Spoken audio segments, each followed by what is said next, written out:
আপনার মেয়েকে আপনি আরেকজনের ঘরে বিয়ে দিয়েছেন, তাকে যদি তার শাশুড়ি একটু এই সেই বলে, আপনি তখন দোষ ধরেন। আপনার ছেলের বউকে যে আপনি বলেন, তখন দোষ হয় না। ঠিক কিনা কথা জোরে বলেন।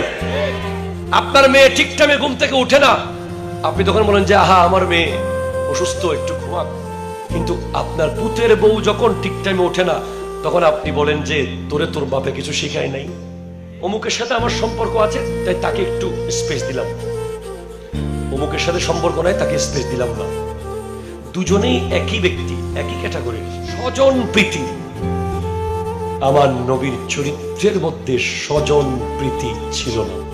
আরবের এক নারীকে শাস্তি দিতে হচ্ছে, হাত কেটে ফেলতে হবে। নবীজির কাছে এসেছে কয়েকজন যে ইয়া রাসূলুল্লাহ, আপনি যদি একটু বলে দেন তাকে আবার ছেড়ে দেব। আমার নবীজি বলছেন, এই জায়গায় যদি আমার মেয়ে ফাতেমাও হতো, আমি তার হাতও কেটে দিতাম। আমরা অমুকের পোলা দোষ করলে দোষ দেখি, নিজের পোলা দোষ করলে দোষ দেখি না।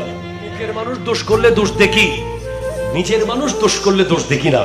তখন চোখের মধ্যে পর্দা পড়ে থাকে। আমার নবী সেটা করতেন না।